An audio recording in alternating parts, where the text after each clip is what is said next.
Good morning. Thank you for tuning into the Isak Clemens Show. I am your host, Mr. Clemens. Today is Wednesday, April the 13th, 2026. This is episode number 22. If you'd like to contact the show, you may do so by emailing me at the isacclemensshow@gmail.com. It's the same spelling as the podcast itself. Please give the show a follow on the Rumble app and click on the notification button so that you don't miss a show. Today I'm joined by Teton County, Idaho Commissioner Ron James. Ron represents District Number 3. Commissioner, thank you for coming on the show. Thank you for having me, sir. So there's no shortage of topics to discuss. We have blocked out 10 and a half hours today. There might be a part 2 also. This is going to be like a 3-part mini-series. So we kind of talked about ahead of the show here a couple things we wanted to discuss and made sure everyone's on the same page, and we don't want to get into legal trouble or, no, we don't need public records requests flying around. So I do have a shock collar on Commissioner James just in case we need to, and we have a third party monitoring that. So one thing that I wanted to talk about here, this came up during the open mic portion the other day. Robert Boyles brought up about the pay of the commissioners, and this is something that's been discussed, the amount of time that you guys have to spend and the commitment it is. I mean, there's some people that think that this is just like a part-time casual job and you guys show up every other week and just, spout off all this information. And I wish more people were involved. That's one of my big gripes. There's some of your agenda packets are 1,000 pages long. A short one is 700 pages long.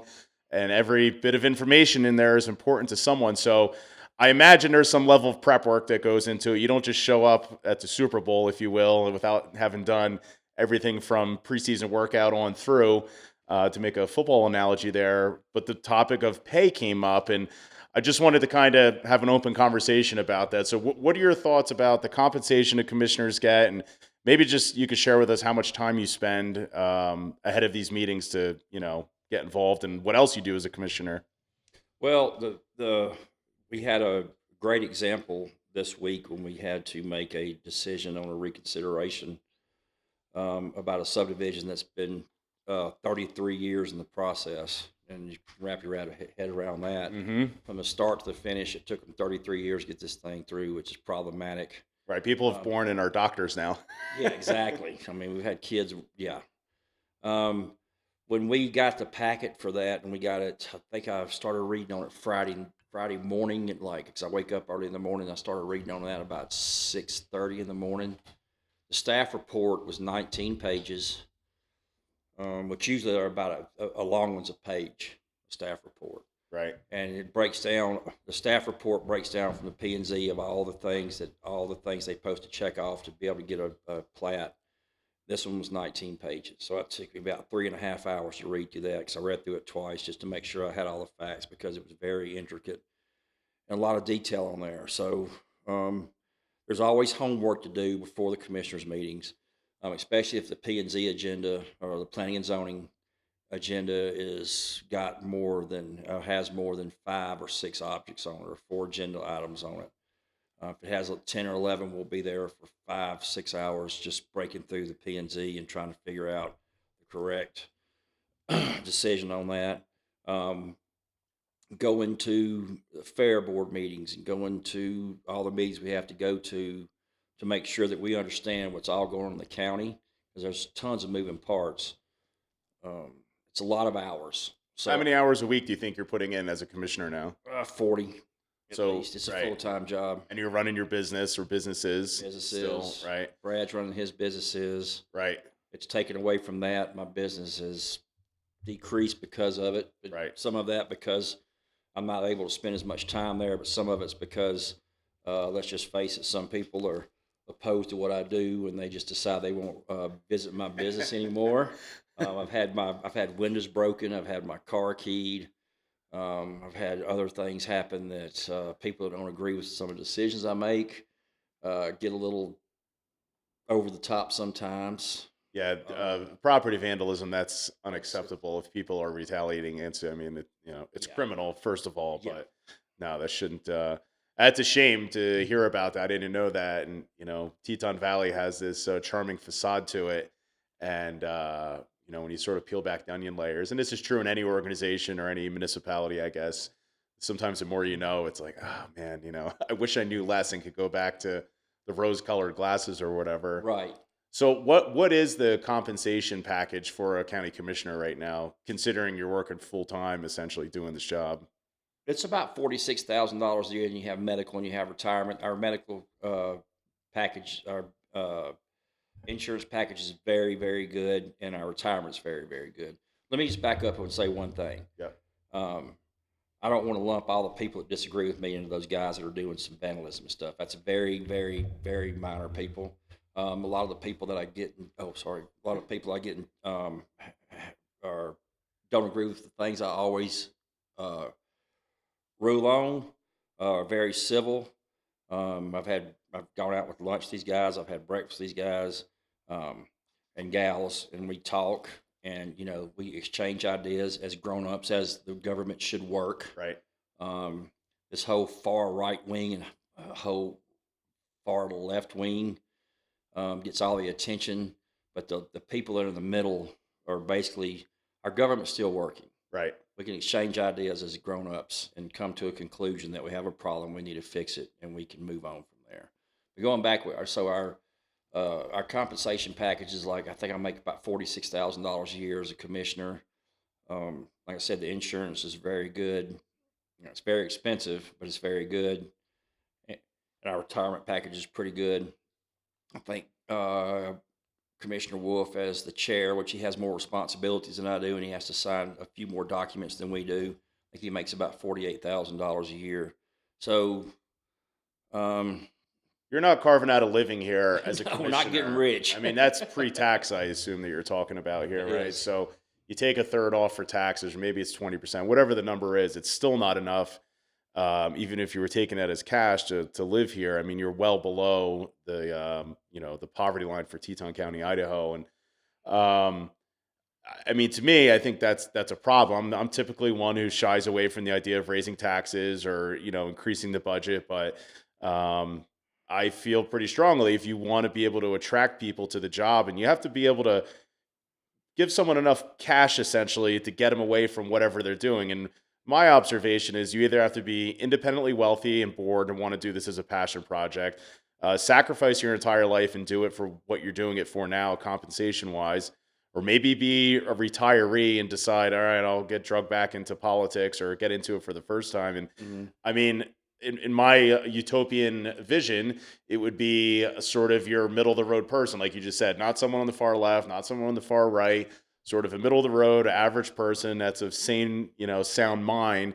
But you have to be able to compensate them to do that. Because right now, let's just say you take a 45-year-old working class person with two kids and a family, a spouse, they can't afford to give up everything to take this job. And you know the the recruitment effort is painful. I don't envy anyone that's in a position of trying to recruit people into politics here to run for elected office, because the workload, even a city council position, is a lot of time, and they get compensated even less, I believe, than what the commissioners are getting.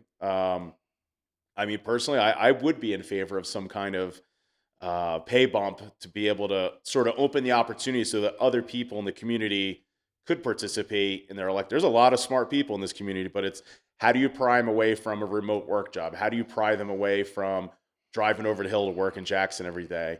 At the end of the day, you're trading your time for cash, right? So it's, I mean, is there any discussion? This was brought up in open mic. Is there any actual discussion about raising the compensation package for the commissioners, or at least bring it up to, like, I think the clerk and the administrator are making more than you guys know? Oh yeah, definitely. Um, yeah, we're coming to the budget season, and we're going to have to start looking at the numbers. The reason we decided not to take a raise or a 3% color raise, which we try to give all of our county employees, I just didn't feel comfortable because we were having a hard time finding a 3% color raise for all of our employees. And a lot of those guys have been here for years and they live in the valley. It's very expensive to live in the valley. I just didn't feel like, you know, I have a business, Commissioner Wolf has a business. Commissioner Powers, it was a builder at one time. I think he's retired, and I think he's really enjoying that. Which, by the way, shout out to Commissioner Powers. I really like that guy. He's a really good guy to work with. Um, uh, He said so that on his own. I didn't. There was no money no, no, exchange. no, no, no. I really enjoy working with Commissioner Powers. He's a good dude, man. He's a good guy. We have different political beliefs, but you know what? That's how this country was founded. Yeah, I mean, I don't necessarily agree. I mean, I disagree sometimes with each of you, but you can tell that he's putting the work in, and Yes, he's read yes, in on things, if you will. yes. He's very informed, and he puts a lot of time in. He's working with the hospital board. He's doing a lot of good things. He's working with the Latino Action Committee, so he's a good dude, man. Got a lot of respect for that man. But going back to the pay, I just didn't feel like I have a couple of businesses, uh, and so try to make my living there. That suffered because of this position, which that's okay. I knew it was going to happen, but I just didn't. I felt like if I did a pay raise, I felt like I was going to take money out of the full time workers that run the county. Right. And I wanted to make sure, if inflation ticking up at 4%, and we give them a 3% raise minimal, they're still 1% behind. They're losing money. Yep. So I didn't feel like it was right for me to take. I felt like I was taking money out of their pocket. No, I mean that's great that you guys actually consider that. I know in the world of politics, not everyone even would consider the other people that are running the day to day or have been there 15, 20 years. I mean, we have some employees at the courthouse building that have been there quite a while, and I understand you want to retain these people for their institutional knowledge and Yes. what they do. And could you replace everyone in that building? Sure. Would it be a painful process? Absolutely. And I don't think anyone wants to go through that, especially everyone that works there provides some kind of service or something that ultimately could be customer or taxpayer facing. Well, interesting. So the budget season's coming up, though. So perhaps I get it. There's only so many dollars to go around, right? Yeah, and we're going to talk about this a little bit more at the end, but I mean, we have an enemy in Boise. We have an enemy in Boise that's trying to centralize all the power and take away county decision making process. They basically rubber stamp everything that goes through there. And we'll get to this later, but they cut our road budget by almost $800,000. They cut the Medicare budget by 4%, which is putting makes a huge impact on our local hospitals. Right. Not our local hospitals, was 24, 25, I think, in the state of Idaho. Those guys are all struggling. Yep. Like I said, they're centralizing the power up in Boise. We'll talk about that a little bit later. But yeah, the budget process is going to be very difficult this time. They're giving us more unfunded mandates and less money. Yeah. No, that's fair. Just as a side note, you mentioned the hospital. Leanne Everett, is that her name? The CEO Yes. of the hospital. Yeah. So for those listening, it'd be worth checking out the recording from this past commissioner meeting.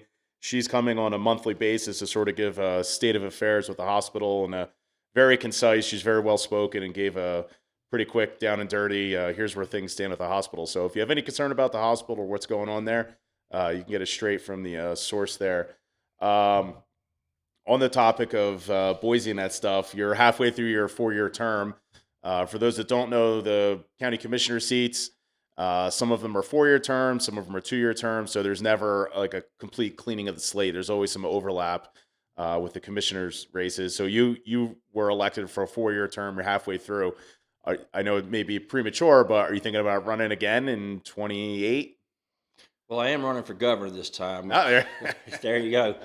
So, and the reason I'm running for governor is I just don't. I feel like as a commissioner, and I have a lot of commissioner friends across the state, that we are just being ignored. We are 100% being ignored. Governor Little has not stepped foot, except for one occasion last year to collect the checks from the big donors in this valley. Right. He has not He has not done a town hall in 4 years. Our federal representatives, Crapo and Simpson, all those guys, they hadn't been here. They send their minions here from Bonneville, whatever, or Yep. Idaho Falls. I won't come and talk to you, but here's your little college kids you can come and talk to. Right. They won't allow us to ask them hard questions. I've been seated for a year and a half, or a couple of years. We've reached out to the governor's office 6 times and said, hey, we represent one of your counties here. Yep. I know we're not a big county. We should be entitled to 144th, right? Right. Give me 15 minutes. Do they ever respond to you or give you a reason why? They just Oh, he's booked up this weekend. We're at IEC, when we go up there for the Idaho Association of Counties, which we're supposed to, get together and try to, have an impact on what Boise's doing. They basically just sit us down and say, here's what Boise's doing. You're getting these cuts, you're getting these cuts, you're getting these cuts. No, by the way, we're taking money away from you. By the way, here's another unfunded mandate. Yep. And meanwhile, we're going to centralize power here in Boise and tell you exactly what to do, tell you how to write your checkbook, and tell you we're going to put all of this different money in different buckets, and we can tell you how to spend it. So do you think it's there's a geographic distance. We're about as far away from Boise as you can be compared, maybe Coeur d'Alene's a stretch, but or Sandpoint. But do you think it's that, or do you think that there's a political component? I mean, Brad Little's sort of old time, been around ag, water, Idaho Republican. Do you think he's turned off by the politics? I mean, the politics in Teton County, Idaho has shifted in the last 15, 20 years. Are we just like the redheaded stepchild? Like, does he disregard Twin Falls and Sun Valley also, or is it just us?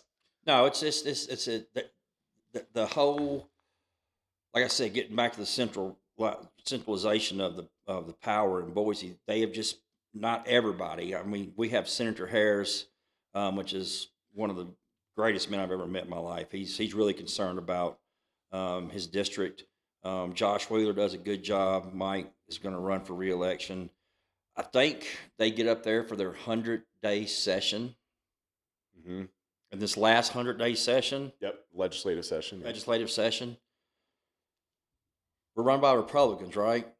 It's a very red. It's a very red state. On it's paper. A very red legislative body. They introduced over 760 bills into a 100-day legislative session. Everybody wants their name on something, right? Right. Well, with 760 bills comes a lot more regulation. We're supposed to be deregulating stuff. Right. A lot more oversight. A lot more, counties, you can do this, you can't do this. They bind our hands. And so I think it is a lot of politics. I mean, if Governor Little gets reelected, which, let's be honest, he's got a $3 million war chest. I don't have any kind of that money. Right. I mean, why are you going to spend $3 million to get a job that pays $150,000 a year? It's kind of a red flag, in my opinion. But they become disconnected with the counties. They become disconnected with the cities. They become disconnected with their ordinary constituents. When they campaign, they tickle the people's ears and they tell them all the things they're afraid of, and they back that up. But when you listen to those guys talk, they don't bring one solution to the table. Even the other candidates. When I've been doing a candidate forum, there was 7 other guys there. I was one of the only guys. I was the only guy that had any kind of political experience on dealing with how government spends money, budgets, thought processes, because the government section and the private section is a vast difference. Yeah, it's a huge difference. Right. One, you're given money, or you take it from people, and the other one, you have to go out and earn it. Yeah, and it makes you spend it a lot. You think about spending it a lot quicker. It's like, you just, sometimes it just, it's like, this is government money. Let's just spend it. Who cares if there's a couple of commas in there? Yeah. So with your thick Southern accent, you must be like, where the hell did this guy come from? Like, well, that works to my advantage in Boise sometimes. Yeah. So, I can open doors. It does have a certain charm, It does. It does. It has it. Yes. Yes. So I use it to my advantage. I say thank you and yes, ma'am, and yes, sir, and darling a lot of times. And it's just like, okay. Right. Gets me in the doors. Now, fair enough. It disarms people sometimes. So on a different topic, one of the things that you and Commissioner Wolf ran on was sort of shaking the tree as it relates to, I hate to even say the word, but the whole wildlife maps, the wildlife committee. My understanding is that there was an ordinance put in place by the last slate of commissioners, stood up this wildlife committee with seemingly very good intentions. And one of the products that was delivered out of that were these wildlife overlays. So now I've heard the commissioners talk about in recent meetings these wildlife maps, and Commissioner Wolf seems to be leaning towards somehow reducing the maps. I'm not sure where you stand on that. My personal opinion is I think the maps are fine. I don't necessarily agree with the complete methodology of how they were made, but it seems like every land use application that comes before you guys, there's always something thrown in there about the wildlife. You know, it's like Wheel of Fortune, right? What do they give you? RSTLN, you get to pick a vowel or whatever. Yeah. It feels like, R is the wildlife map here. We'll give you the wildlife map, and that's a point or a demerit. To me, it's what are we doing with the wildlife maps, right? Because I could give you a map of Iran. Okay, great. There's a map of Iran. Well, what are we doing? Are we invading? Are we taking over? Are we regime change? Is it just a wall hanging? And what are your thoughts on these wildlife maps? Could there be any middle ground? Like, hey, let's keep the maps, but let's look at what we're doing with them instead of weaponizing them. Maybe we could use them collaboratively. Or what are your thoughts on that? Well, you hit the nail on the head right there. With the last Board of Commissioners, they formed a wildlife committee. The wildlife committee, in my opinion, I don't think there was, some of the wildlife committee didn't want to do this, but it turned out what became out of that was a weaponization of against landowners, in my opinion. They went from 26% of the county that the Fish and Game up in Boise said, here's your wildlife corridors, here's your migration pass. And they took that and they went from 26% of the county to 84% of the county, which Right. literally means anywhere you build in the county, Right. you're going to have some kind of issue with the wildlife overlay. And we don't just have wildlife overlays. We've got bear overlays now. We got so many overlays. We got fire overlays. We have just a ton of overlays, and which I'm okay with, as long because we live in a very fragile ecosystem. We live in one of the most fragile ecosystems, the most unique ecosystems in the world. And we have to take care of that. We're Yep. stewards. We're stewards of this property. Now, sometimes it's an ego system. Yeah, yeah. There you go. Yeah, that was a Freudian slip, maybe. Yeah. We do need to look into that, and we do need to make sure we take care of the wildlife here in our county. We need to make sure we take care of our nature. We need to make sure we take care of our rivers. We're going to talk about that later because we're not taking care of our rivers right now. We're poisoning our rivers at a massive rate, not only here in the county but at state level. But at the same time, there's got to be some middle ground where you don't weaponize it. You ask the landowners to work with you and show them why we're asking you of this. This is an elk migration pattern. This is where moose live. This is moose habitat. And the guys that are coming here to develop the stuff, they want, you know what? They want elk on their property. They want Yeah, moose I've on their never property. seen anyone privately, publicly at a public meeting get up there and say, "Screw the wildlife. Let's Let's just go. pave the whole place." I mean, Yeah, nobody wants that. yeah, it's I guess I think it would be great if there was some kind of collaborative effort. I mean, we have this committee now. I think the way the ordinance is written, it says, the shall endeavor to have a hunter, a fisherman, a rancher, a farmer on there. I don't know that the bar is quite being met for the makeup of that committee. I feel like it's very lopsided. It's a lot of very environmentally conscious, very smart, very intelligent people, subject matter experts perhaps, but I think it would be good if there was, and I know you're limited to it's whoever applies to the committees is who's on there.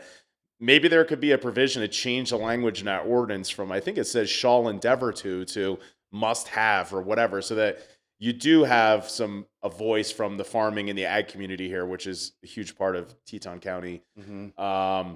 But I guess, you kind of touch on this, like, okay, I want to build a shed. Okay, you're in a big game migration corridor and there's a songbird overlay. All right, well, here's the checklist of things that we want you to do. I feel like right now, and maybe I'm wrong about this, I feel like there's not even a checklist. This is kind of this very nilly-willy, subjective, whatever the wildlife technical consultant report says, and then whatever the public comment influences. And I mean, to me, I feel like you could probably get consensus from applicants for land use stuff if they said, okay, listen, don't build in the creek, don't build directly in the swamp with bullfrogs around you. Don't knock the bald eagle nest down when you're building. Let's not cut all of the trees down. Instead, it's just kind of like this. It's just sort of like this ghost that's just out there with no, like a ship that's adrift in the ocean. Yeah, 100%. I mean, it's like I said, it was weaponized. I mean, they push back, say, "Oh, we never weaponized." I was like, "Really? Well, how much? Why do you add extremely crazy prices to having these wildlife studies, and then the people have to mitigate it when they're building, which ultimately adds on to the bottom line when people have to buy a house. It keeps chicken making the Right. price of It's like a houses go up." continuance of the joke of who gets rich here, the lawyers. Well, in this case, it's the technical consultants Yeah, that are making money. They can draft up this beautiful report. It can be, who's checking the report to make sure it's perfect and accurate. It seems like there's some subjectivity in the reporting that goes on. There's been cases of inaccuracies pointed out, or work was right. seemingly copied and pasted from project to project. And Yeah, again, I don't see what there's talk about, well, we want you to build in this building envelope. Okay, fine. It'd be nice though to see maybe some kind of like drilling down on that. yeah. Well, I'm not at all opposed to taking what Game and Fish comes out with, which, like I said, was 26% of the county. Right. I personally don't need an overlay. I'll give a big shout out to Renee Ziegler and Miss Kathy O'Neill. Different politics we have, but those ladies are extremely smart. Yeah, they've made this a passion project. They Can't take have, that away from and them. I don't think and I'm going to say this: I don't think those two ladies ever had one intention of weaponizing what they were doing. No, I think both of them genuinely care about the wildlife. Yes, It just seems like, okay, here's the map. What are we doing with the map? Are we sailing around the world, or are we just going to look at the map? yeah, and so it's if we're going to ever have affordable housing in this county to keep our teachers, our nurses, our first responders here, we cannot keep continuing to add costs to the houses, the cost of the house. Right. You know what I'm saying? And when you have to do all these wildlife overlays, you have to go in, you have to give somebody, this is where your building envelopes be. You have to work around that. And then when we allow that to happen and we give those guys building envelopes, then next thing you know, I'll edit this name. We get sued for every decision we Yeah. Yeah. make, Yep. which Uh-huh. costs us thousands of hundreds and tens of thousands of dollars Right. for Just the lawyers legal getting rich fees. here. The lawyers Yeah. lawyers are doing quite well here. Yeah. They're doing really good. They're probably the most highest paid people in the valley. Yeah, it's like a cottage industry It here. is, and they're ambulance chasers. I'm sorry, guys, but y'all are ambulance chasers. Yeah, I think in some cases that's a fair assessment. I always wonder what the leap is from disgruntled neighbor to a lawyer representing the disgruntled neighborhood. But all right, well, fair enough. I don't want to harp on that. Yeah, but we're definitely 100%. We are looking at the overlays. We want to take it back to the 26% where the game and fish comes in. Then we'll talk with the wildlife committee. I would just soon talk to Miss Kathy and talk to Renee and let them say, okay, there's a couple of places we need a massage here. Yep. Let's think about this. But it doesn't need to go from 26% of the county to 84% of the county. Right. It doesn't need to be weaponized. Right. My understanding is Fish and Game took their study with radio collared animals and said, okay, well, they're here for sure because we have the GPS data to back that up. So if this food and forage and water condition exists here, and this is where the animals are, and these conditions exist elsewhere in the county, that means that it's also wildlife habitat. I mean, I feel like, I don't know the whole process by how the maps were actually created. I have my suspicions, but I do think it was an overreach. And again, it's okay. Let's just say the map is accurate and agree on that. What are you doing with the map? I feel like there's a lot of ambiguity there with what's being done with that. But Absolutely. just put it on your list of 8,000 other things to do. We'll get there eventually.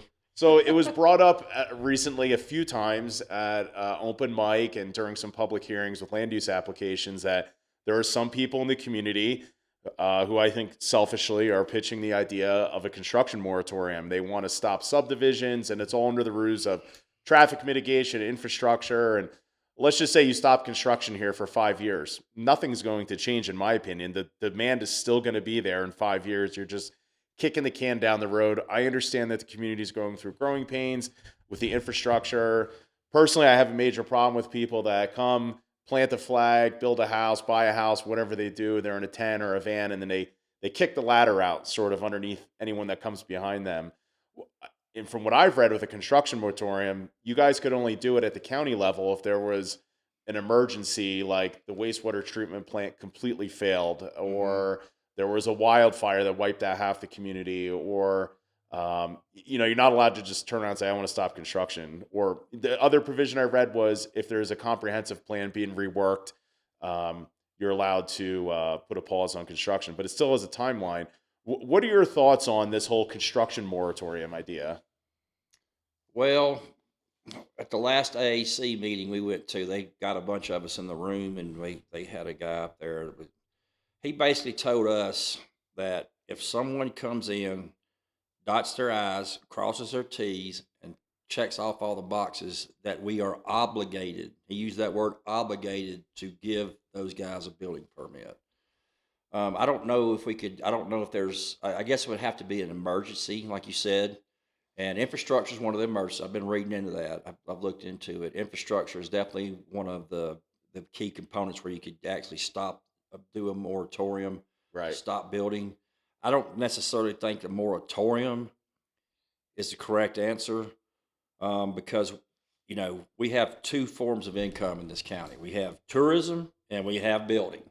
And if you cut one of those completely off, property taxes start lagging. But we're still a lot of amenities we need. Roads are in bad shape. Our infrastructure is definitely failing. We're now looking at building 3 wastewater treatment system plants in a population of under $15,000 at a cost of $110 to $120 million, just to keep up with what we have now. Right.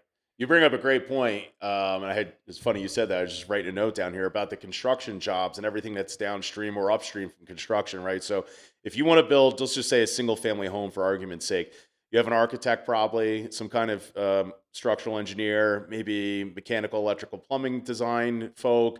You have all the tradespeople, you have the excavating crew, you have the landscaping people. I mean, if there's 15,000 people that live in Teton County,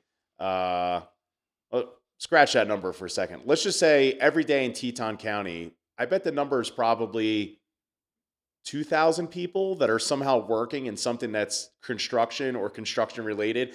You can't leave out Ace Hardware, True Value, the lumber yard of Valley Lumber, The gas stations, the gas stations, right? The food, the restaurants, everything else. I mean, you stop construction here.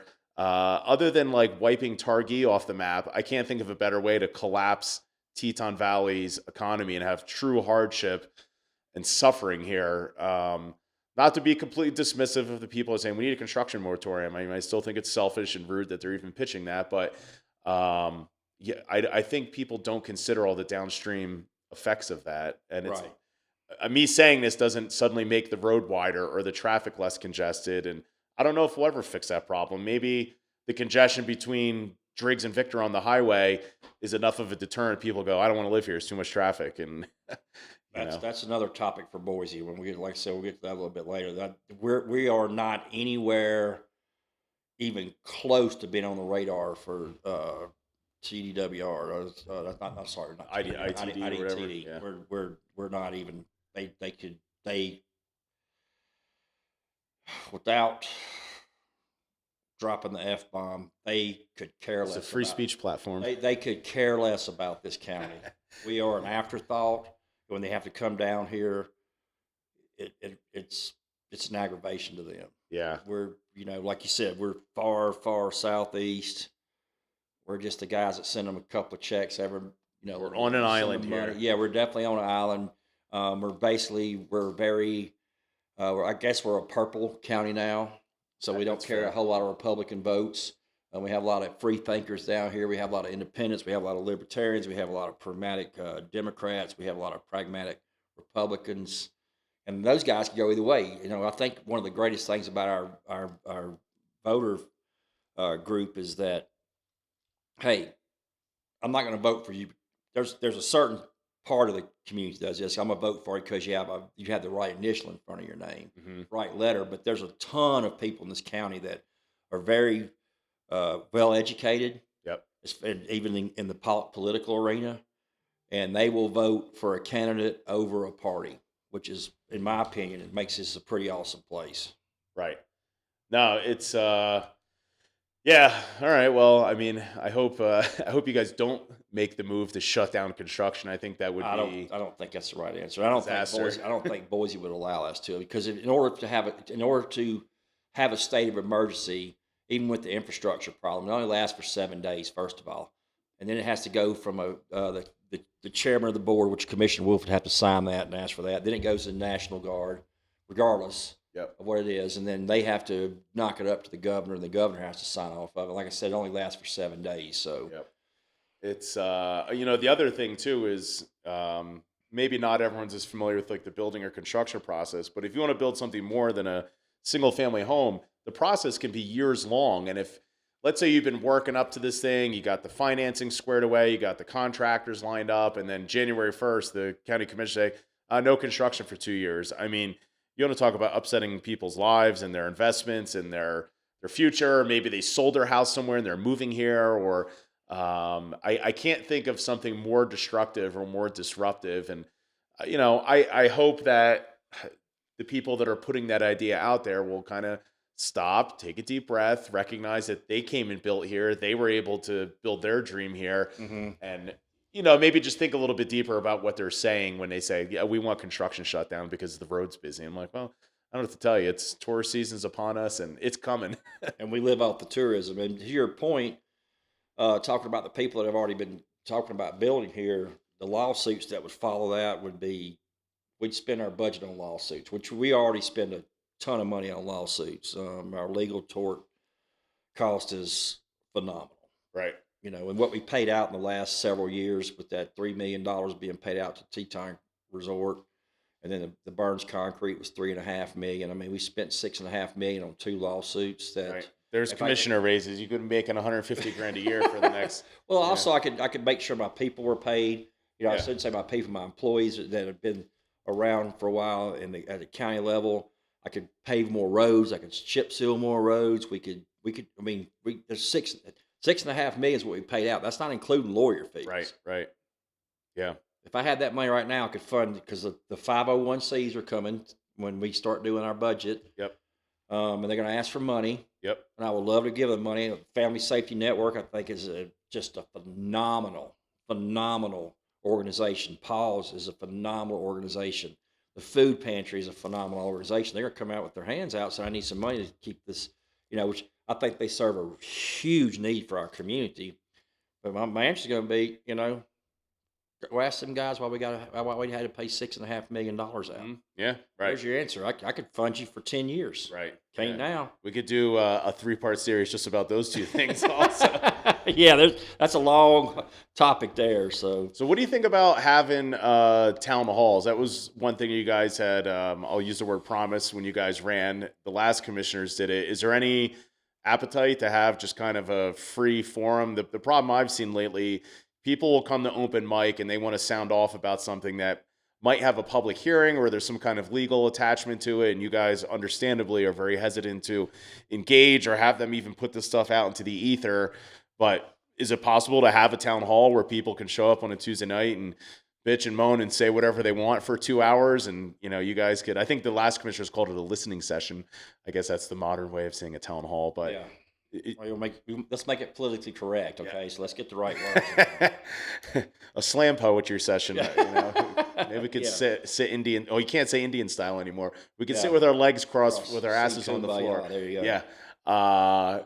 You think that's a possibility? Get that on the books, or? I'd love to do that, but the caveat to that is if I'm going to show up, you need to show up. Right. I'll be there. I know you'll be there. There's no question about that. But if it's take 45 minutes out of your time. Come ask the question. I'm very good. I get a lot of phone calls. I start taking phone calls. I used to start taking phone calls at 8 in the morning. And now somebody called me the other day at 7:05. That's rude. No, they I knew you were going to be up. I knew the guy. Yeah. He goes, I know you're going to be up, so I just give you a call. I do. I wake up at 5:30 and start, getting my day going. But no, I would love to have one, and I would love to have more people show up at open mic. I would love to be people to be more engaged, especially our Latino community, which I think is a very vibrant community. I like those guys being engaged, but if we're going to set something up like that, and that's what you want, show up.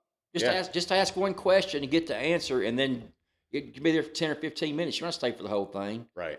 But don't complain about it on Facebook. I'm sorry, I'm not a big fan of Facebook. If you want to post something on Facebook, you're better off. I'll give you my numbers into this. Call me personally, please, and ask the question directly. Yeah. Yeah, I think a I'll lot give of you the people don't answer. realize. I think Facebook is a necessary evil. You and I were talking about this before we started recording, and Facebook is a swamp. It's a dumpster fire. You Yeah. do glean a lot from the community and sort of take the temperature or probe and find out, where people stand on certain topics. But yeah, you're absolutely right. Saying it on Facebook doesn't count in the, I don't even know if it counts in a court of public opinion. The court of public opinion is come speak at open mic, which you guys don't have to have, which I'm glad that you have continued that Yep. tradition. It's not state statute. Right. You have to have open mic. I think that's a good thing.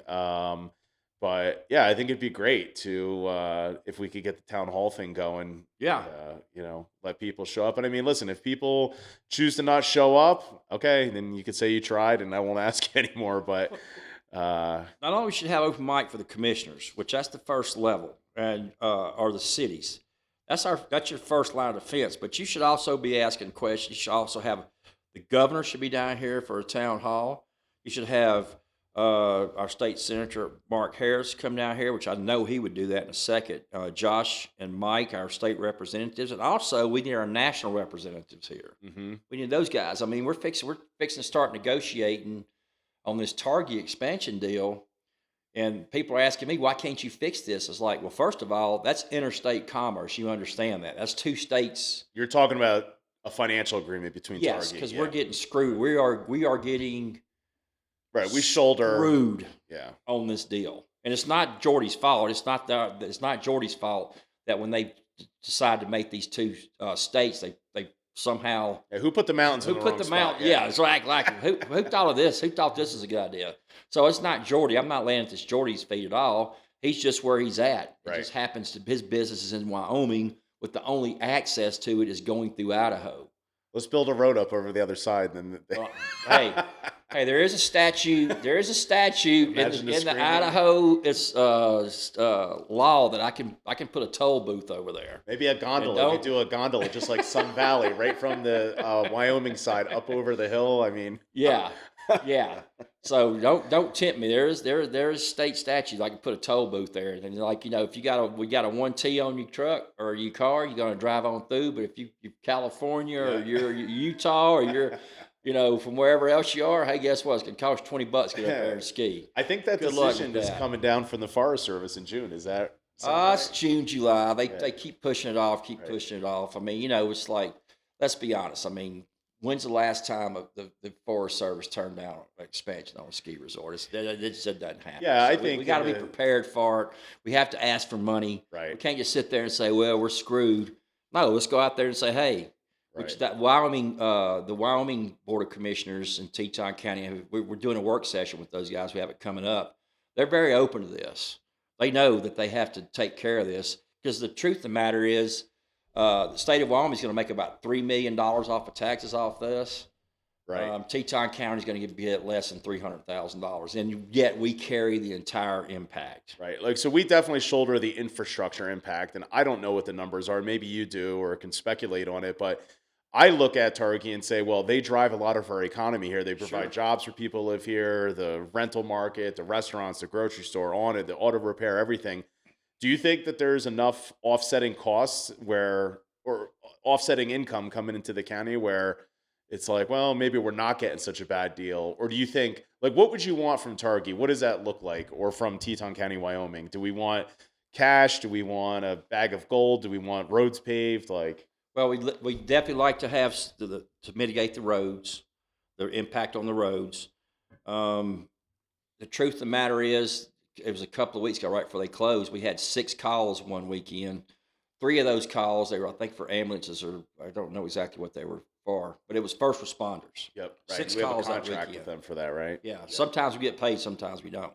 Okay. Because sometimes the bill don't get sent, which we're gonna take care of that. But 3 of those 6 calls were at Targhee. Yep. Which is, up the mountain, you're 40 minutes, right? 30 minutes. Yep. Which means we were taking care of folks in Wyoming. Yep. So if our citizens would have called and said, hey, I have an emergency, it's like, well, my understanding is the fire department gets some staffing money from them that props up. So I understand what you're saying. But yes, it does. You know, they're paying for you know, that service, but yeah, you're right. It does pull away. You know, Target probably uses as an entity a disproportionate amount of our first responder services, especially on the ambulance side. And Yeah, they uh, use our. We pick up their garbage. yep, We provide them police. We can't arrest, but if there's an emergency up there that need police, we provide police. right, We provide fire. We provide ambulances, and they do put money back into the economy. But that's any business. My business puts money back into the economy, right, and I still have to pay taxes. sure, All we're asking for is the fair share. yep, There's no impact. There's no impact when people go to ski up at Target. There's no impact on Jackson Hole, yep, but they get the taxes off of it. sure. We absorb all the tax. We absorb all the impact, and we get breadcrumbs. So we need to build a ski resort in the big holes, is what I'm hearing.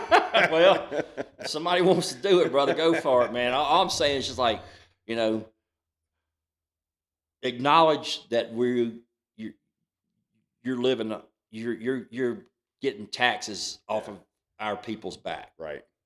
It's And let's go a little bit further. Without the laborers that live in our county, correct. our Latino population, this county has built Jackson Hole. Right.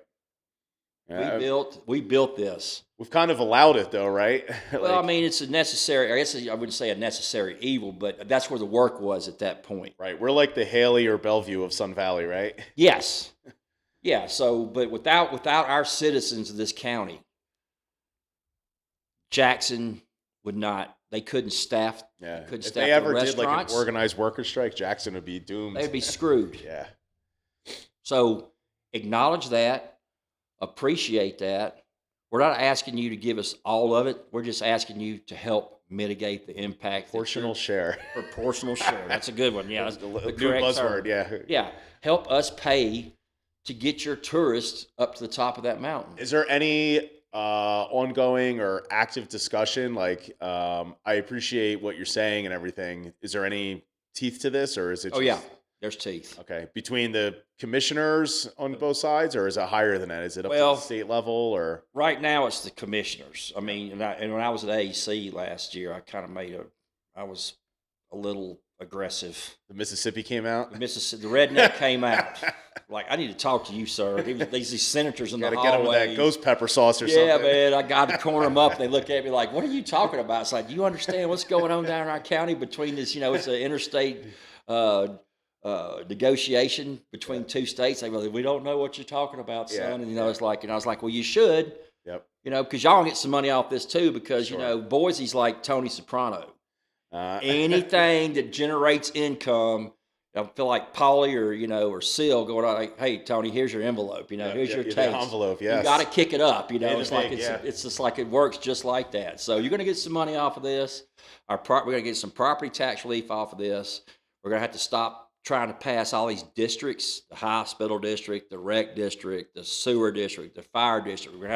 We can take all that off the table, take that away from our taxpayers, and say, hey, we have an entity that's generating this large amount of revenue and tax money. Yep. Let's give it back and stop our taxpayers from digging deeper and deeper in their pockets to maintain just basic infrastructure. Right.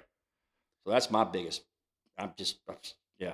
Well, really hopefully that aggravates me. conversation bears some fruit. I mean, I think it is a heavy lift, right? As soon as you involve interstate commerce, and once it'll have to at some point probably, unless Georgia just starts writing checks to Teton County, Idaho, it's gonna keep getting escalated. More people have to get brought in on it.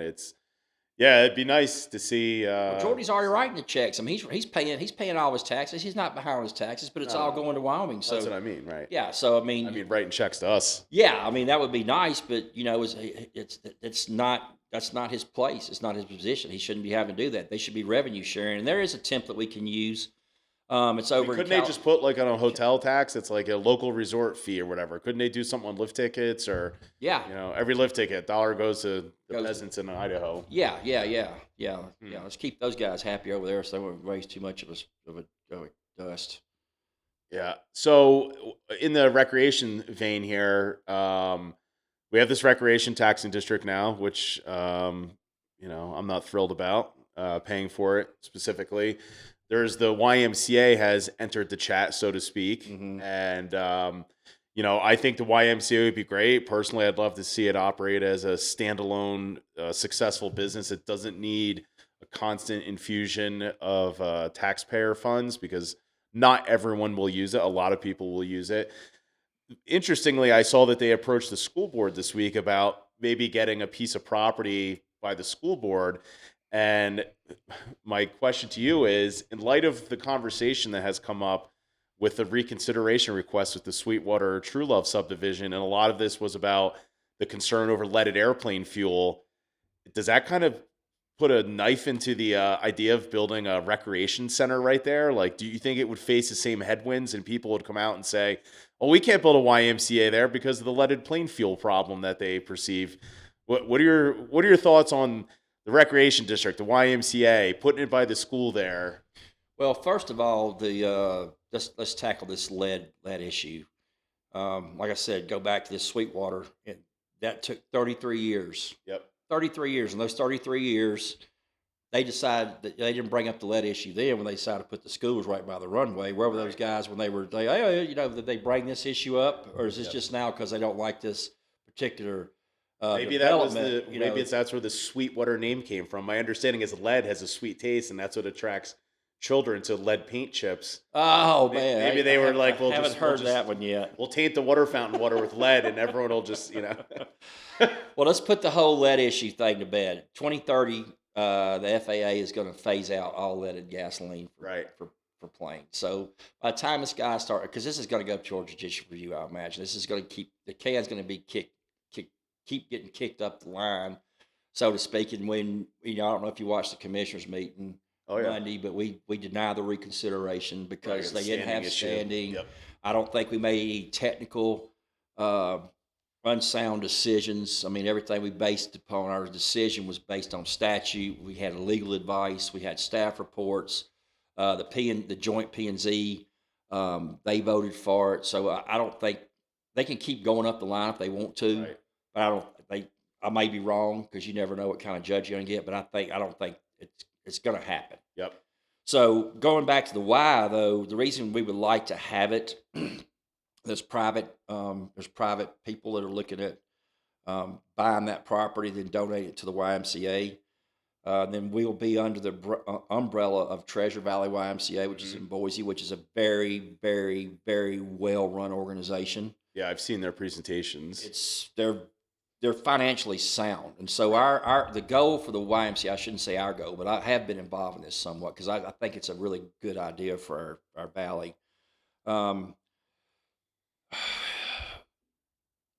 We don't want it.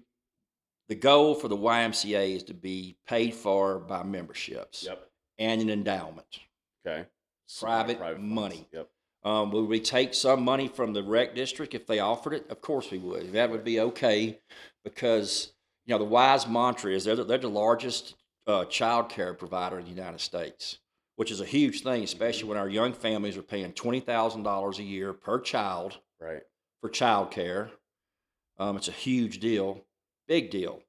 The YMCA does not turn away anybody. If a single mother of 2 or 3 came in and says, I'm overwhelmed, I need some time alone, but I can't pay for this. Don't tell my wife about this. She might drop me off. Part of any that coloring books for him? Yeah, there you go. Put him in a corner over there. Here's his Legos. Put a helmet on him. No, they don't turn anybody away. In my opinion, the main goal is to have like 8 lacrosse and soccer fields, which would bring in tournaments, which bring in a ton of income to the county. It fills up the hotels. It fills up the short-term rentals. People go to grocery stores. They go to restaurants. They just had a big one over in Pocatello. They had 160 teams. We could probably never do that for this, but they brought in 10,000 people. 10,000 spectators, and with the sports, with the team population, it was around 13,000 people. Brought them in for a weekend. What kind of income does that bring to our restaurants, our grocery stores, they fill their cars up with gas, and that's where our road taxes come from, is how much gas we pump into our cars. Sure. It brings in a huge revenue source that the county benefits off of. Like I said, it gives our teenagers in this county have nothing to do. I got mountain Nothing. bikes, and I don't know. I don't know. Well, if I agree with you know, that. I'm saying, Yeah. in town, we do have it. We're lucky we have a very active Right. population. Not only our teenagers, but at the same time, our seniors and we have a very active population to get out there. But if they want to stay in town, let's just go Right. do Yeah, something. if they want to play the traditional ball sports, so to speak. Right. Yeah. But think about if we had the sports fields out there set up for soccer, what a bridge that would bring to the Latino community, because the Latino community right now does not feel included in the valley. Yep. And the truth of the matter, they're 25% of our population, Yeah, at least. and 40% of our school children are Latino. Yep. 40%. Now, when you say they don't feel included, I mean, are you saying like there's a discrimination issue, or no, man, those guys are. I feel like they kind of keep to themselves in some ways. They do. I mean, I have some Hispanic friends here through construction and such, Sure. but yeah. Well, they have. There is no, other than Dan Reyes when he was our administrator. There's no Latinos in our county government. Mm-hmm. They should have. They're 25% of our population. Why don't they have some representation in one of our committees? Yep. Or part of our city council. I mean, they need some representation there, saying, "Hey, we have a voice and we want to be heard." Right. I feel like And they that don't. demographic is hands off with politics. They very much are. Perhaps to their detriment. I don't know if that's because, south of the U.S. border, a lot of those countries, if you get too involved with politics, you end up, at the bottom of the river. Or hanging from a bridge. And I don't know if there's a disconnect that, like, that's not exactly how we operate in the U.S.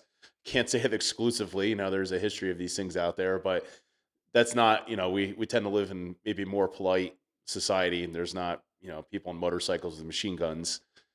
Well, we have our issues in this county, and we disagree a bunch, but at the same time, It'd be boring otherwise.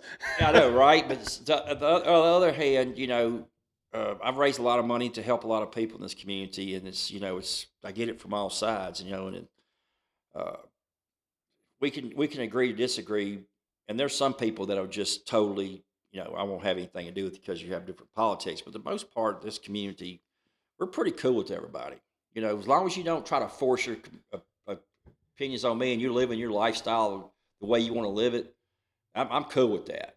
But just don't, Yep. if I don't agree with it, don't tell me I'm wrong and I'm a bigot, I'm a racist, because I might not agree with what your politics are. Right. When I first decided to put roots down in Idaho and buy property here and, invest my life into this state, people say, Idaho. And I'm like, yeah, like, why? And I'm like, honestly, one of the best things here is the people. And they kind of look at you, and I'm like, I grew up back east, and it's different culture. Yeah. And especially the more populated areas where I lived and worked. And yeah, I still, there's times where I'm like, can I still say that about Teton Valley? But yeah, overwhelmingly, there's some really awesome people. I mean, even this past weekend, we went out to Sun Valley, and it was my first time visiting, and it's their quiet season, which I learned they call slack season out there. I don't know if that's a rodeo reference, but they call it slack season instead of shoulder season. Anyway, the people that, that working in the retail stores and restaurants, they were awesome, very friendly people. And, we're probably not their typical Sun Valley customer, if you will. Right. But that's like Jackson of Idaho. But one funny thing, this will lead into our next topic here. We were at this retail store, it's an outdoor store, and I was talking to this guy, and he said, Teton County. He goes, I used to do wastewater treatment testing in Tetonia. I said, really? And this guy was, he's selling bicycles and skis now. And I said, have you followed? He goes, no, I don't really pay attention. I said, you should go back and look at our news from the last 6 months about all things wastewater treatment plant. And he goes, oh, okay. And I said, block off like a few days to get caught up on this. It's a deep dive. But what are the chances you're in Sun Valley and you meet a guy who's doing wastewater testing in the city of Tetonia? But yeah. Well, can I go back and revisit? Absolutely. On the YMCA thing. The reason kind of what the Y is looking for is property that are close to the school. And the reason we're doing that is because went up into Meridian and we did a trip and we kind of, did some research. And the cool thing about the White Meridian, or it might have been Eagle, but it's in that area. The school was right next to the YMCA. So when the kids got out of school, they just walked right across this little path and they went right into the YMCA. Well, guess what they had in the YMCA? They had swimming, they had cooking classes, they had outdoor activities, they had anything they wanted to do that was basically at their fingertips. They wanted to go work out, they could go work out. And what that does for the parent is like, okay, get out of school at 3, go to the Y, hang out, go do whatever you want to do. They had ballet classes, they had all kind of excellent services for the kids and the older folks too. And what that did for the parent was like, okay, I know my child's in a safe environment, because when we went in there, it didn't matter if you went out and had did something outside, had to go back to your car. Every time you went in there, they took your driver's license, they scanned it, and if you came back with something bad on your record, you ain't getting in there. Yeah. So the security was top notch. And so what that does for the parents of our working class folks, and a lot of them, 3,500 a day drive over the pass, is like, now I don't have to have a babysitter. I don't have to have child care after school. I don't have to wonder where my kid is. Right. My kid is somewhere doing an activity that I know they're safe. I know I trust them. And it's going to cost me a little bit. It's going to cost me, maybe X amount of dollars to join the Y, but I guarantee you join the Y is way, way, way cheaper than paying for childcare for 5 days, a week for 4 weeks a month. Right. So last I heard publicly, there was going to be a feasibility study done by a third-party vendor about the viability of a Y here. That's that's already done and passed. And so they gave the green light and said, yeah, this would fly here, or well, there's actually 3 feasibility studies. We've gotten past 2. We're on the last one.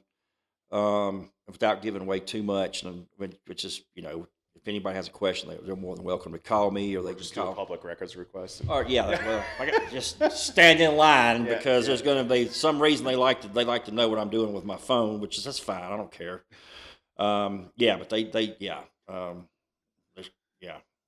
But no, we're trying to move this along. It's going to be good for the community.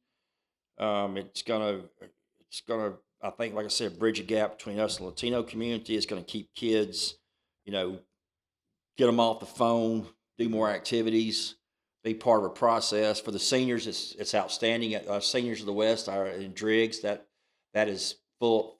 They can't take any more quote unquote customers. Anybody else wants to do that? One of the cool things we were seeing at Meridian was they had this big gym, and the seniors were going in there, and they had this like an e-gym, and they had this little fob. And they would go up to this little machine, and they would put their information in there, and this machine would come out and say, hey, do this exercise, and do this exercise. First of all, there was tons of seniors in there, so they had a place to go to meet, and they weren't just sitting at their home, just being by themselves. Right. And the second thing, they were exercising, and these were low impact exercises, but they could actually watch on these machines of your life expanded by 3 days, because so it's sort of keeping track and doing some guided exercise. Yeah, it's just it's like, I had this condition. Here's the exercise you need to be. In St. Luke's, the hospital had some places in there so people could go be seen. They had places for special needs children. I mean, it was just an overwhelming experience, and I think this community, going back to what I've said about how we built Jackson. Yep. Look at the amenities they have: the swimming pool, their recreation center. Yep. Why the hell can't we have that? Yeah. We built all that. So we need that as a community. So where does it stand now? What's the trajectory for this? Is it going to happen, or? Well, we're still in the testing part of it. We do, and anybody out there that's got a big checkbook, I'm fixing to, pay attention here. Pay attention, alert. We need an endowment. We need about $6 million endowment minimum. We take a $12 million endowment, and that allows that endowment to make sure we can pay the bills for the first couple of years. And that endowment also allows us as a community to somebody that has a need or can't pay what they want to be part of it, but they can't afford it right now in this situation in their life. We say, hey, you're welcome. Come in. catch up a little bit later. If not, just come in. We want you to be involved in the community. Seniors are living off of fixed income. Yep. If they can't afford it, it's like, please come be involved in this. Come and be around, seniors. Come and exercise. Extend. Yeah, it does matter. I Be have a healthy. 94-year-old grandmother, lives in Florida, Uh-huh. still drives, and she goes to the pool every morning. A little community she lives in. I go in there and get my laps in and There you do go. my exercises, and I think it has added to the longevity of her And the life. quality of her life also. Yeah. She sees her friends there. They Oh, have yeah. they have coffee and Yeah. they do they play mahjong or whatever they do. They have our little talks and Yep. it's important. It's a sense of community. We don't need people sitting at home being by themselves and being depressed. Hopefully, I got her genes and I'll make it to 94. Much to some people's dismay. I was like, damn it. So, at the end of one of the recent county commissioners meetings during the commissioners report, you brought up the topic of perhaps standing up a sewer taxing district, which made the hair stand up on my neck, and I have no shortage of hair on my neck. So, talk to us about the sewer thing, the sewer district. What are your thoughts on this? Well, the reason I started thinking about a sewer district is, in my opinion, and I have a lot of them, unfortunately, some of them people like, some of them they don't. That's just part of life. But I'm 62, and I'm not going to hold my tongue. It doesn't make any sense to have 3 wastewater treatment systems in a county of 13 to 15,000 people. We have actually it's not good. It's not good to put basically dumping that in our river, which is one of our most natural, one of our most valuable natural resources. It's going to cost a ton of money. If we form a sewer district, and this is very beginning talks, trying to figure out all the logistics and how it would work. We could build one wastewater treatment system. Okay. With projected growth over the next 10 to 20 years, because their lifespan's about 20, 25 years. Before it needs an overhaul or Yeah, exactly. major rebuild. And we would have when you do a district, you have to have commissioners. It's a 3-seat commissioners. You have a commissioner from Teton, you'd have a commissioner from Driggs, you'd have a commissioner from Victor. That would oversee the district, and then you would have each entity would have representation, which speak for their citizens. I think the true answer for that is we have got, in order to be able to fix what we have here, I think there's going to have to be private money brought in. Because if you don't bring the private money into it, where those guys will be a design build kind of thing, and just know this is a big problem all over the country. Mm-hmm. There's 3,000 to 5,000 right now in the United States. There's 3,000 to 5,000 wastewater treatment systems that are failing across the country. It's a huge thing. In the state of Idaho, there's 150 wastewater treatment systems, just for rural, not agricultural or commercial wastewater systems. There's 150 like municipal wastewater treatment systems. Over half of those are failing. Just last month, the city of Berkeley poured about between the city of Berkeley and the city of Rexburg, they poured 1 million gallons of raw sewage in the Snake River. 2024, the city of Berkeley poured 3.5 million gallons of raw sewage into the Snake River. Perfect. So with the sewer district here that you're kicking the idea around of, I won't say proposing, but okay.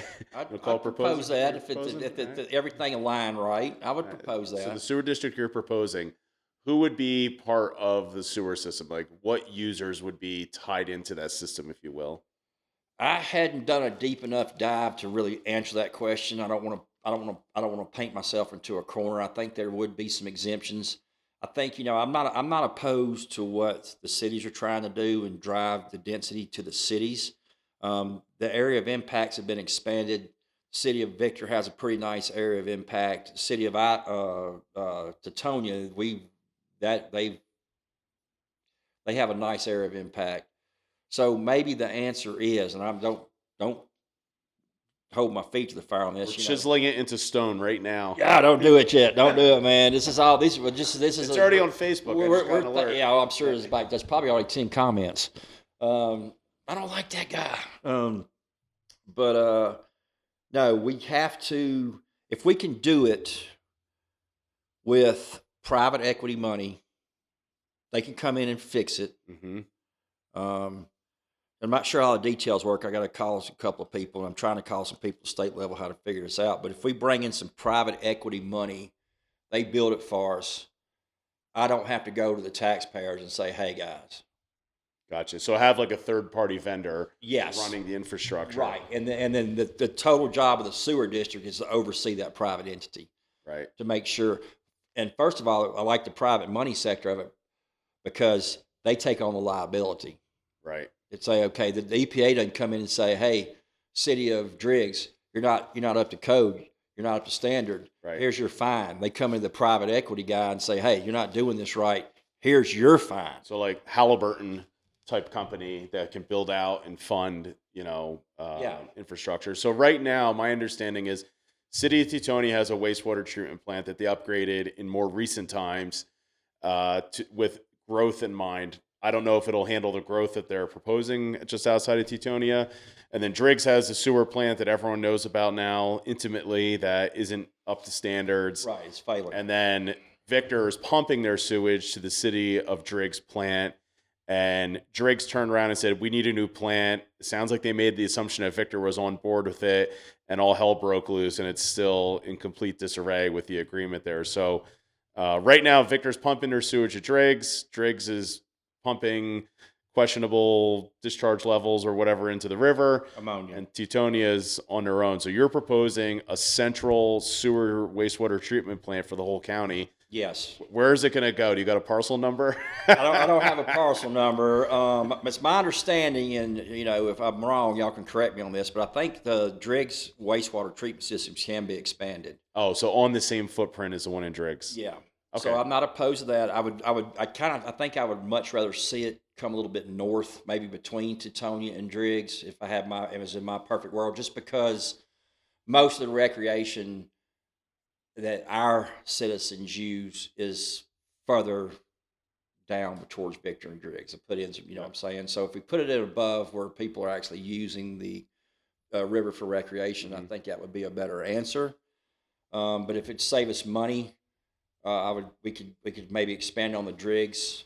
We're just in the starting phases of this, and I don't want to give out too much information. They come back and said, "You said this." I was like, "I'm just kind of speculating here. We're kind of we're spitballing here." But the answer is, if we build 3 and it's going to cost $100 million to $120 million, who knows the way inflation is going? These tariff things are going. Who knows what's going to cost us? It's 2 years down the line. If we had all the permits, everything we needed, it's 2 years down the line before we even get this going. So who knows what the real cost is? But the problem is the way we're going to be doing it now. This all goes back to the taxpayers. That means they have to dig deeper in their pocket now. Instead of having a $100 sewer bill, now you have a $300 sewer bill. Mm-hmm. And my God, let's go back. We're paying $20,000 a year for a child. Now I got to triple the money I'm paying to flush my toilet. Yep. That's no not kids, and you got to hold it. That's not a good answer, right? We the state of Idaho and this county, this should have been a conversation we were having 10 years ago. I agree with that, and I look around. There's all these planners, master planners, senior planner, junior planner, urban planner, rural planner.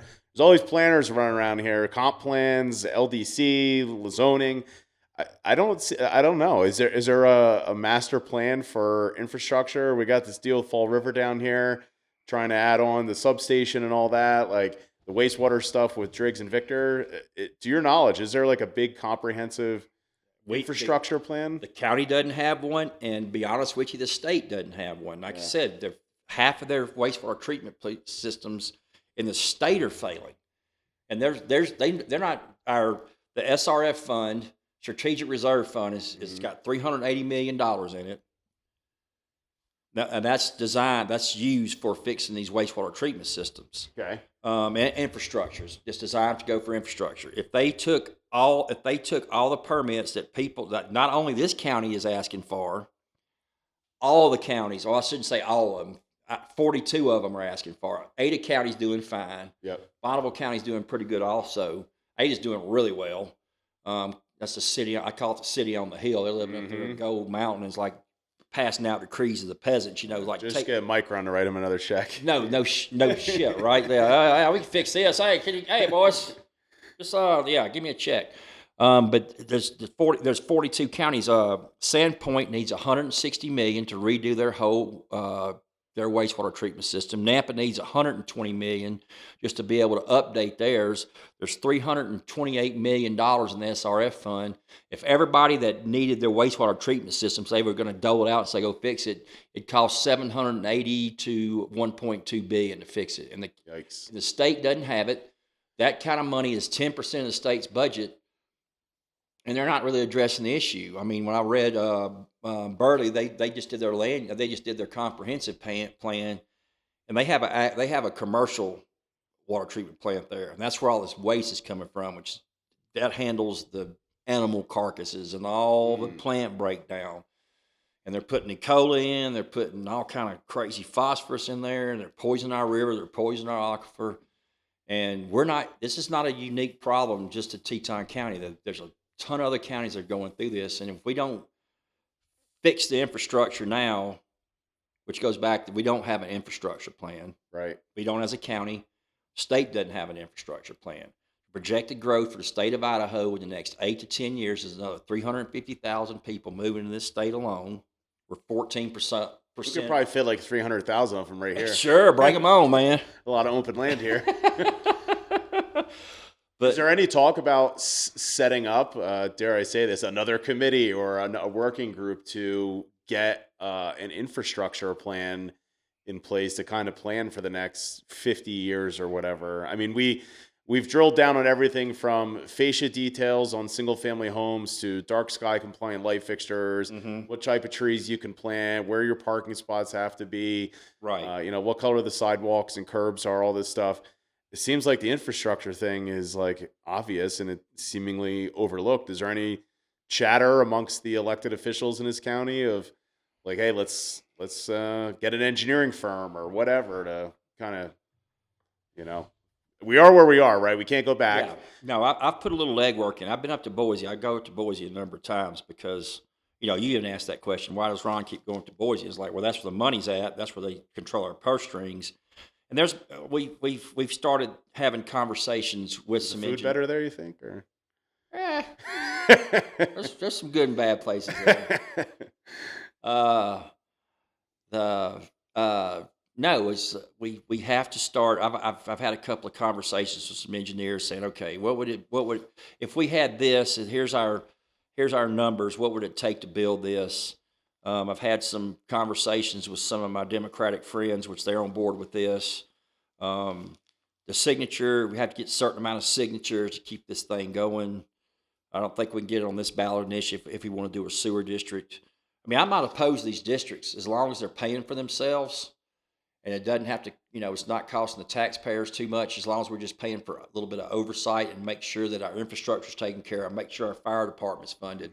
The basic needs. I'm not asking y'all to build Ferris wheels and quit micromanaging every freaking landowner out there. Right. I mean, that's the problem. They were so busy micromanaging every single parcel of land that wanted to be built on, they just totally ignored the infrastructure. Yeah, you're right. Every single family house that wanted to go in was like a squeaky toy, and dogs or animals are attracted to the shiny, squeaky object in this analogy. And I feel like the sewer plant thing has kind of reached fever pitch. I know there's some technological stumbling blocks they've had with the design and how the Driggs sewer plant works on the micro level, but I feel like it's death by a thousand cuts. It's like, oh, it's just one more sewer connection, Over 20 years, it was another, 500 sewer connections, and Victor's obviously growing even more than Driggs is, and Teton is kind of idle-ish for the time being, but Yeah, you're right. I think it was. Everyone was focused and chasing,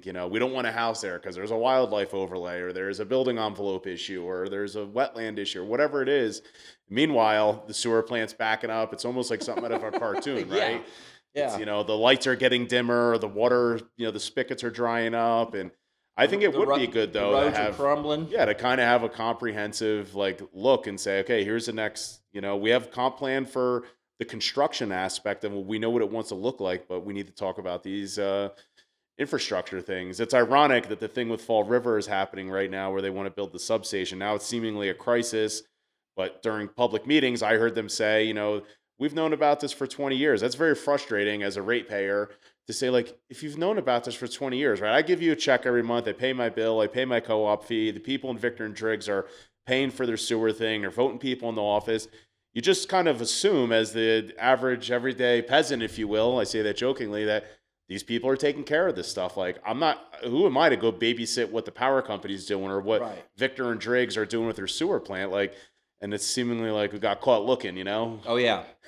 It's like all of a sudden it crept up on you. It's like, and all of a sudden we got to fix this right away. Well, the problem with this infrastructure thing is you don't fix infrastructure right away. You have a 10-year plan. You keep up with projected growth.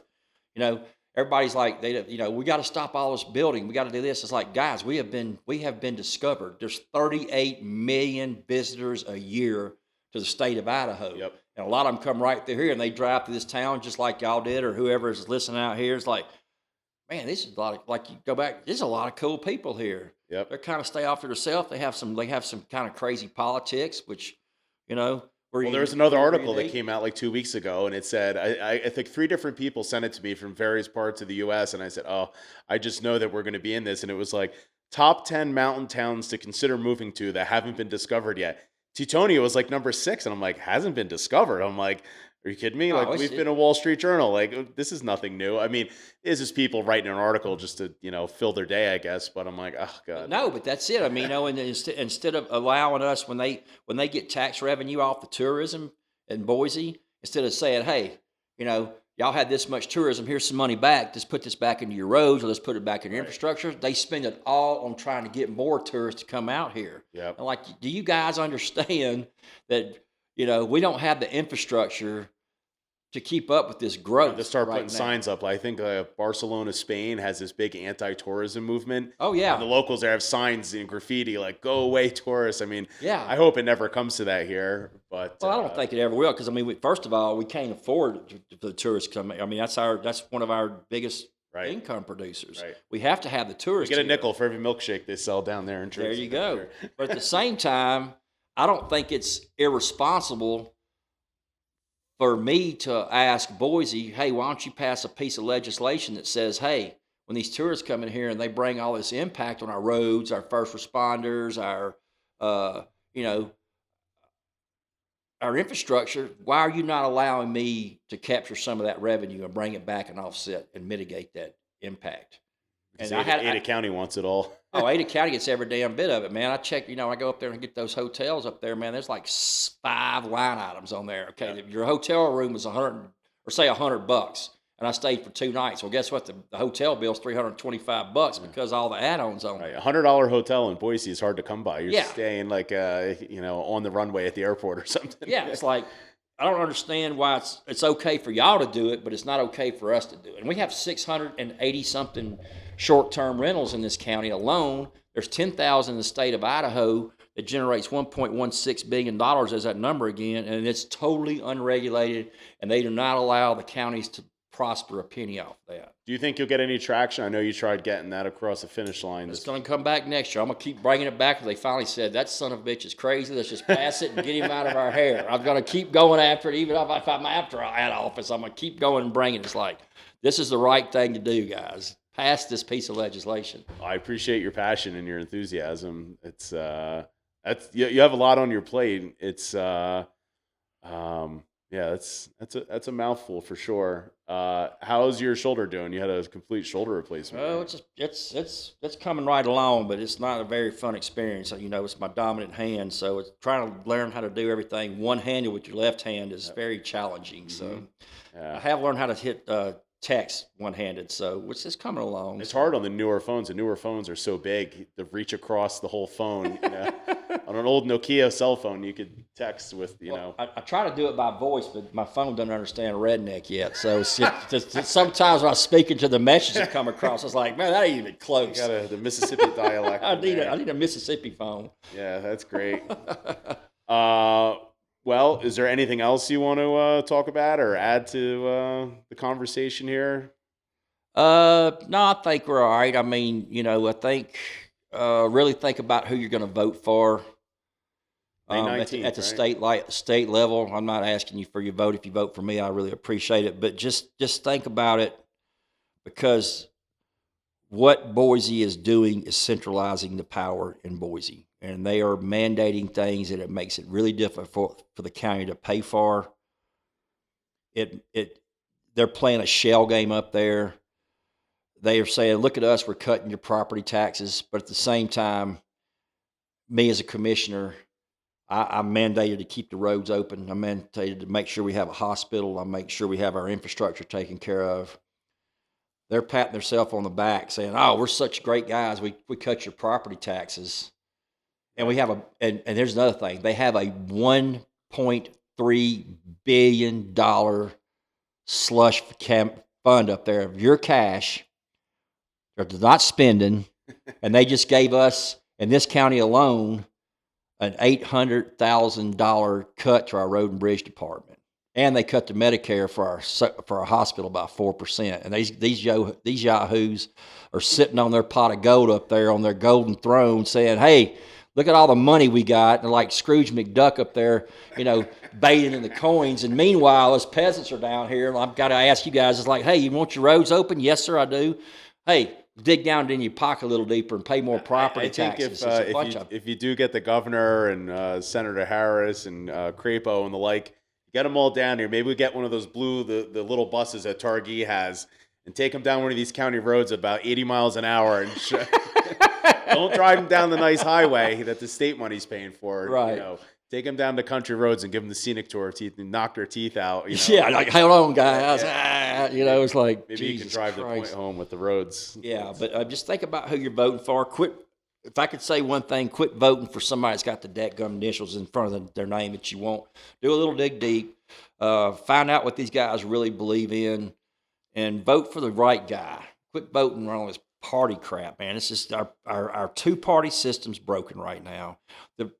The political climate from the federal level to the state level to the county level to the city level is extremely toxic.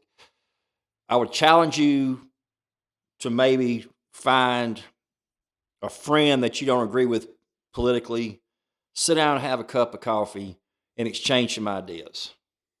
There was only one perfect person that got everything right in the world.